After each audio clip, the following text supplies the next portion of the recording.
These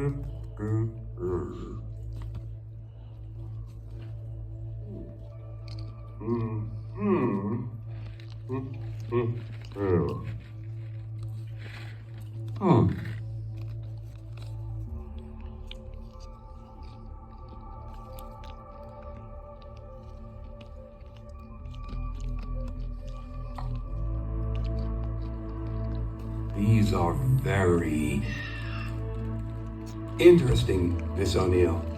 Very interesting. As the basis for a comic book, I think the idea is just too far-fetched.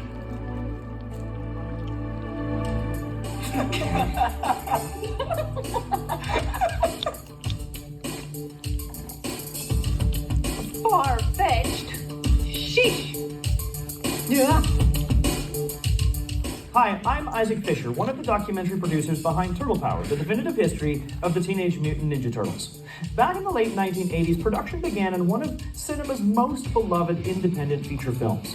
It was helmed by the visionary director Steve Barron, who cut his teeth on some of the 1980s most iconic music videos. He brought with him Jim Henson and the Creature Shop, who by bringing the Ninja Turtles to life, changed how movie special effects were made. While collecting materials for our documentaries, we came across what is not only likely the only behind-the-scenes content ever collected for that film, we also found most of the film's dailies. What follows is a very special, first-time ever sneak peek at some of the treasures found in those dailies with commentary by the director, Steve Barron. And 2.5. 494, take 2. Marker.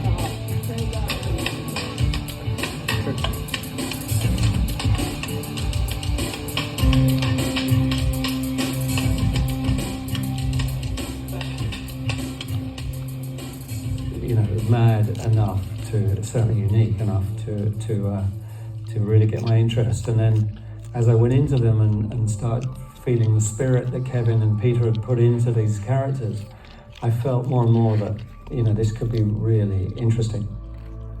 This blew my mind when I first saw this. So you got a crane shot kind of coming up, and the manhole cover starts shaking and blows off here in a minute. But what blows my mind is I'm looking for any dividing line in that pavement. I could just see it, where the set is obviously going to split the moment the camera pushes in and you don't see the pavement move away. This must have been so technical. Yeah, we did. I think we split it apart as we were going through. It was really a nod to an Orson Welles film, which went through a skylight. And you think, how did they get through the skylight? How did they get beyond it? The set was moved apart.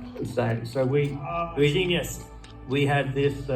We knew we had this set, and we just had to build it up high, up the roadway, just in that little one piece above it, and do the blowout. Yeah, in if there ever was a director's cut, this would be that blowing the manhole cover would have definitely made the cut.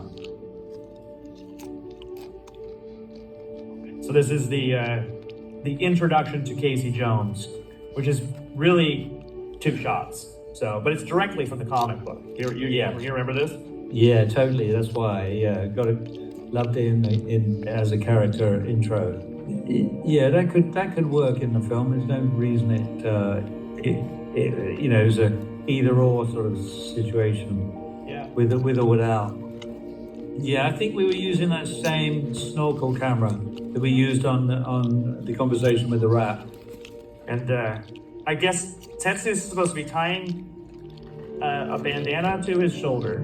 And I guess the theory is that these 3 guys, one of them is Sam Rockwell, is supposed to get the bandana from him. And she's just gonna, and he like, boom, boom, boom. It obviously comes back now, but it's supposed to show how amazing he is, and you can't touch him. Yeah. You can't touch him. I don't know how much coverage we got. We probably couldn't actually. I mean, we ran out of time a lot of days of shooting, and to get those extra shots to make a sequence work, because to shoot it all in 7 weeks was like bonkers. But completely bonkers.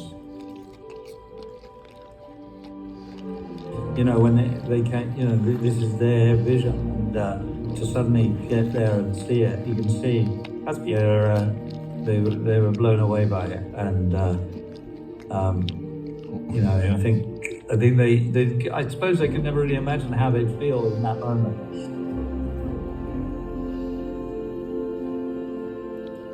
There isn't really a director's cut. There was 14 or so pages that we never got to shoot, that I wanted to shoot, that we never did, which would have been made a different cut. So there isn't really, you know, a different cut. We used most of everything. That was just a taste of literally dozens of hours of content we have collected over the past 15 years telling the stories of the Teenage Mutant Ninja Turtles. We are making all of that archive content and more available on BackerKit for a very limited window.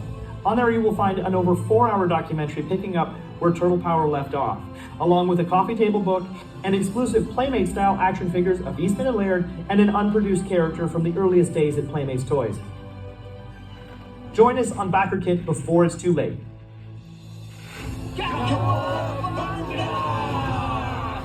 For more information, go to definitivefilm.com.